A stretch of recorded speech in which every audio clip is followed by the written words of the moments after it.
Hello दोस्तों, स्वागत है आपका मेरे दीक्षित पाठशाला यूट्यूब चैनल में। तो दोस्तों, हम कई दिन से टेक्निकल इशू चलने के कारण आपके सामने कोई क्लास नहीं लेकर आ पा रहे थे। तो आज वो हमारा इशू ख़त्म हो गया है और हम आज आपके लिए लेकर आए हैं हिंदी का बहुत ही महत्वपूर्ण टॉपिक व्यंजन तथा उनके वर्गीकरण। तो आज हम व्यंजन के बारे में चर्चा करते हैं। तो वीडियो की तरफ चलने से पहले मैं एक बार आपको बताना चाहूँगा कि अगर आप हमारे चैनल पर नए हैं तो हमारे चैनल को सब्सक्राइब करें और वीडियो को लाइक करें तथा शेयर भी करें। तो चलते हैं वीडियो की तरफ। तो सबसे पहले हम व्यंजन की परिभाषा को देखेंगे कि व्यंजन किसे कहते हैं। तो व्यंजन की परिभाषा लिखते हैं हम यहाँ पर।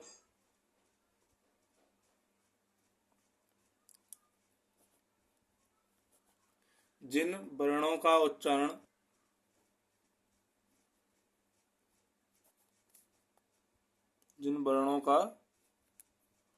उच्चारण स्वतंत्र रूप से नहीं होता है।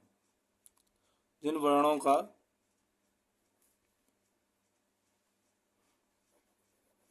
जिन वर्णों का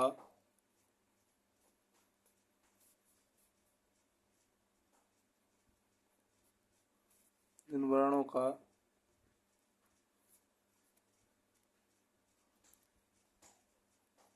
उच्चारण स्वतंत्र रूप से नहीं होता है, अर्थात उनके उच्चारण में किसी अन्य वर्ण यानी स्वर की आवश्यकता होती है, व्यंजन कहलाते हैं। जिन वर्णों का उच्चारण स्वतंत्र रूप से नहीं होता है, अर्थात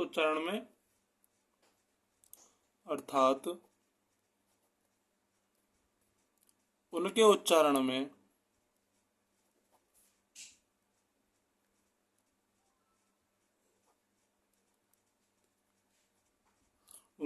अन्य वर्ण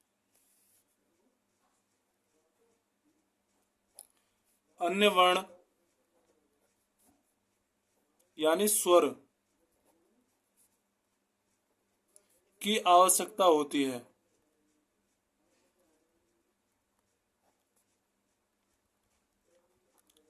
है।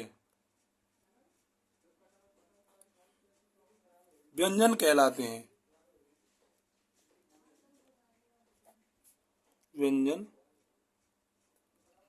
कहलाते हैं।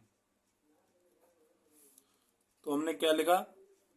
जिन वर्णों का उच्चारण स्वतंत्र रूप से नहीं होता है, अर्थात उनके उच्चारण में किसी अन्य वर्ण यानी स्वर की आवश्यकता होती है, व्यंजन कहलाते हैं। व्यंजनों की संख्या 33 होती है। कितनी होती है? व्यंजनों की संख्या 33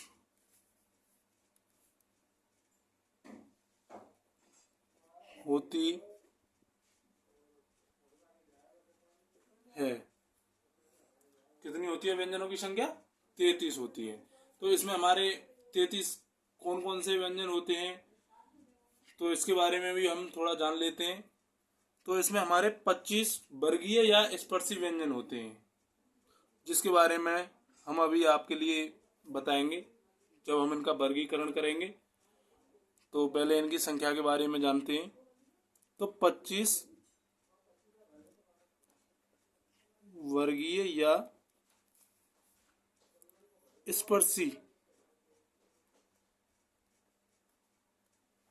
स्पर्शीय व्यंजन तथा 4 अंतस्थ व्यंजन अंतस्थ व्यंजन और 4 होते हैं आपके ऊष्म व्यंजन। तो इनको मिलाकर हमारे हो जाते हैं 33। तो अब हम चलते हैं इनके वर्गीकरण की ओर। तो अब हम इनके वर्गीकरण की तरफ चलते हैं। तो इसमें हम देखते हैं अध्ययन की दृष्टि से। तो ये अध्ययन की दृष्टि से कितने प्रकार के होते हैं? 3 प्रकार के होते हैं। कौन कौन से होते हैं? वर्गीय या स्पर्शी व्यंजन, नंबर 2 अंतस्थ व्यंजन, नंबर 3 ऊष्म या उष्ण व्यंजन। तो सबसे पहले हम जानेंगे वर्गीय या स्पर्शी व्यंजन के बारे में। किसके बारे में जानेंगे? वर्गीय या स्पर्शी व्यंजन। वर्गीय या स्पर्शी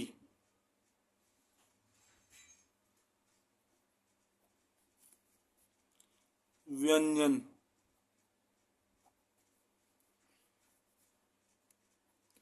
तो जिन वर्णों का उच्चारण करते समय जीभ किसी विशेष स्थान, जैसे जीभ जीभ में ही टकरा जाती है, या जीभ कंठ, तालु, मूर्धा, दंत, ओष्ठ से टकराकर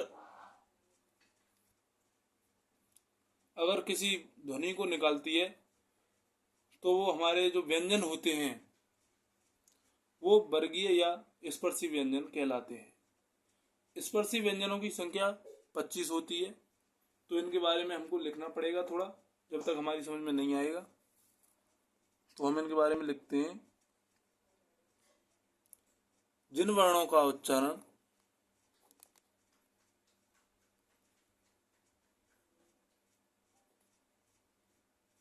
जिन वर्णों का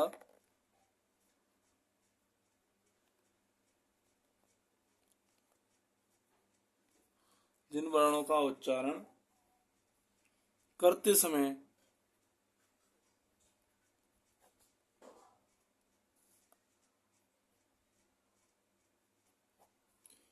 समय जीव किसी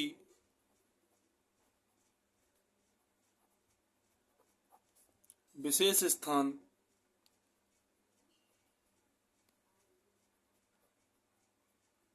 जैसे जीव, कंठ, तालु, मूर्धा, दंत,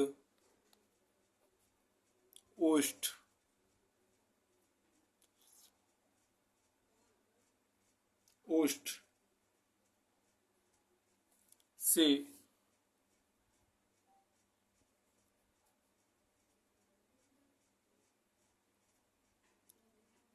टकराती हो। वर्गीय या स्पर्शी व्यंजन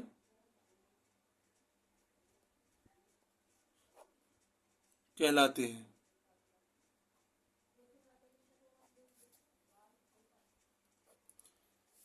तो हमारी इनकी जो संख्या होती है वो 25 होती है। कितनी होती है?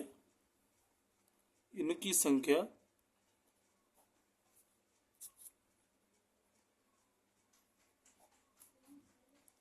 25 होती है।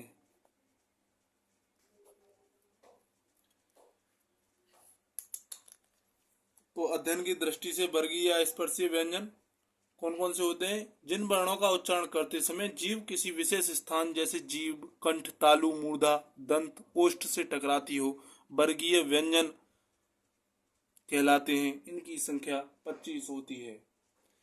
तथा ये कौन कौन से होते हैं इसके बारे में भी हमको पता होना चाहिए। तो ये हमारे होते हैं क, ख, ग, घ, ण,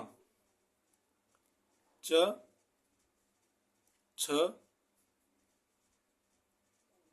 ज,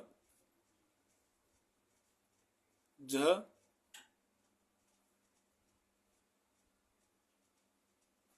ण ट ठ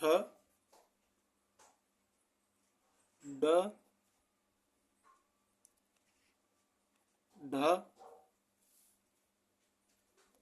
ण त थ और द ध न प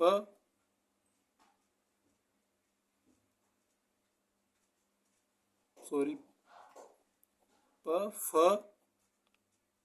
ब और तुम्हारा भ और म। ठीक है, तो इनको हम गिनते हैं एक बार। 1 2 3 4 5 6 7 8 9 10 11 12 13 14 15 16 17 18 19 20 21 22 23 24 25। तो इनकी जो संख्या होती है वो हमने कितनी बताई आपके लिए? 25 होती है। ठीक है, तो अब हम चलते हैं अगले इसके प्रकार की तरफ। तो अगला हमारा आता है अंतस्थ व्यंजन। अब इसकी परिभाषा के बारे में देखते हैं। जिन वर्णों के उच्चारण में वायु जोर से खींची जाए व छोड़ी जाए अंतस्थ व्यंजन कहलाते हैं। इनकी संख्या 4 होती है। कितनी होती है इनकी संख्या? 4 होती है। जैसे मैंने आपके लिए अभी व्यंजन की परिभाषा देते समय बताया था कि 4 अंतस्थ व्यंजन भी होते हैं। तो ये अंतस्थ व्यंजन कौन कौन से होते हैं? जिन वर्णों के उच्चारण में वायु जोर से खींची जाए व छोड़ी जाए अंतस्थ व्यंजन कहलाते हैं। तो इसकी परिभाषा के बारे में थोड़ा लिखते हैं। जिन वर्णों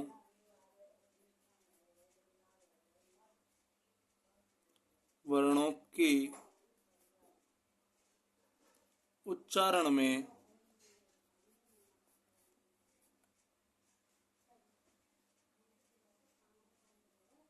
वायु जोर से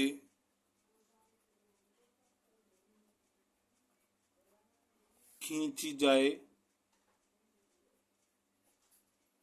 व निकाली जाए या छोड़ी जाए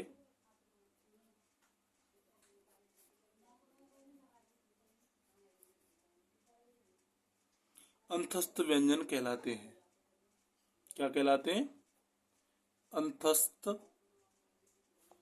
व्यंजन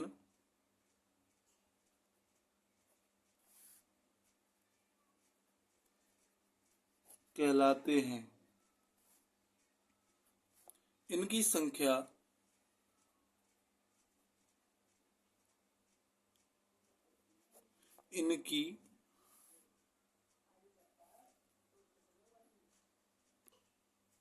इनकी संख्या 4 होती है। तो आज के लिए इतना ही, और हम अगले वीडियो में आपके लिए बताएंगे कि अंतस्थ व्यंजन कौन कौन से होते हैं। तो तब तक के लिए हमारे साथ बने रहें और अगले वीडियो का इंतजार करें। और ऐसे ही वीडियो देखने के लिए और अगली क्लास को पाने के लिए हमारे चैनल को सब्सक्राइब करें, वीडियो को लाइक करें, शेयर करें और बने रहें हमारे चैनल के साथ। तब तक के लिए जय हिंद दोस्तों।